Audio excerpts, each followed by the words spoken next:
Hi crush. மீனலோசினியா? இத பாருமா, என் பேர் கிரஷ் இல்ல, கோகுலபால சிவராமகிருஷ்ணன். இவ்ளோ பெரிய பேரு சொல்றதுக்குள்ள மூச்சு வாங்கும். உனக்கு என்ன ஆஸ்மா ட்ரபிளா? இல்ல, ஆத்மா ட்ரபிள். ஆத்மா ட்ரபிளா? உங்களை பார்த்ததுல இருந்து உங்களையே என்னோட ஆத்மா சுத்தி சுத்தி வருது. கவலைப்படாத, ஏதாவது பரிகாரம் பண்ணி உன்னோட ஆத்மாவை சாந்தி அடைய வச்சிடுறேன். என்னங்க நீங்க? என்னால பெட்ல படுக்கவே முடியல, முள்ளா குத்துது. முள்ளா குத்துதா? உதறிட்டு போட்டுக்க, சரியா இருக்கும். பால் புளிக்குது. உர குத்தாம விட்டுருப்ப. இந்த குளிர்ல அப்படி ஆகாத. உடம்பெல்லாம் வெளுத்துச்சு. ரத்த சோகையா இருக்குமா? நல்ல டாக்டரா பாரு, வைட்டமின் டேப்லெட் எழுதி கொடுப்பாரு. யோ டியூப் லைட். உங்களை பார்த்ததுல இருந்து பைத்தியம் ஆயிட்டேன்னு சொல்ல வந்தேன். எனக்கு என்னமோ நீ ஆரம்பத்துல இருந்தே அப்படி இருக்குன்னு நினைக்கிறேன். நான் ஒரு நல்ல சைக்கியாட்ரிஸ்ட் சொல்லட்டுமா? பேர் தெரியுமா? Doctor ghost. கோஸ்டா? டாக்டர் மாத்ருபூதம். யோ, அவராலலாம் வியாதியை குணப்படுத்தவே முடியாது. என்னம்மா சொல்ற?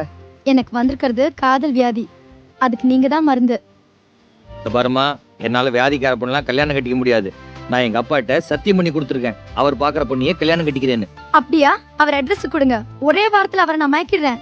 மயக்கி அவரையே கல்யாணம் கட்டிட்டு சித்தியா எல்லாம் பாக்குறியா? ஐயோ, அவர் மனசுக்கு பிடிச்ச மாதிரி நடந்து பரவாயில்லடா, இந்த பொண்ணையே நீ கல்யாணம் பண்ணிக்கோ அப்படின்னு சொல்ல வைக்கிறேன். அவர் சொல்ல மாட்டார், அவரால் சொல்லவும் முடியாது. ஏன்?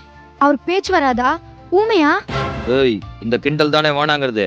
அவரு ஏற்கனவே எனக்கு பொண்ணு பார்த்துட்டாரு. Is it? ஆமா, என்னோட அத்தை அண்ணம்மாவோட பொண்ணு பொன்னம்மா. அண்ணம்மா பொன்னம்மாவா? கர்நாடகமா இருக்கும் போல இருக்கு. No, pure Tamil Nadu. அடுத்த வாரம் அவங்க 2 பேரும் அமெரிக்கா வராங்க. பொன்னம்மாவை பாக்குறேன், ஓகே பண்றேன். ஓகே, இந்த பாருங்க, நான் ஒரு முடிவுக்கு வந்துட்டேன். என்ன மறந்துடுது? என்ன? நோ, அடைந்தால் கிரஷ், இல்லன்னா கோலி சோடா. போமா, போ போ போ போ.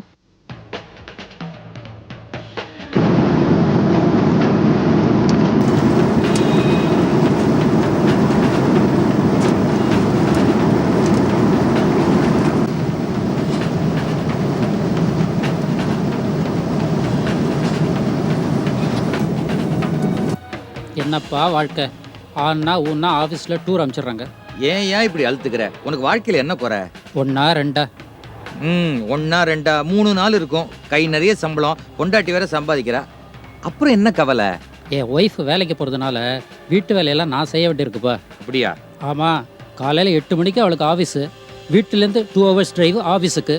அதுக்காக அவள் வீட்டை விட்டு 6 மணிக்கே கிளம்பணும். அதனால் 4 மணிக்கே நான் எழுந்திரிச்சு வாச தெளிச்சு கோலம் போடணுமா? அது ஒன்றுதாப்பா இன்னும் செய்யலை.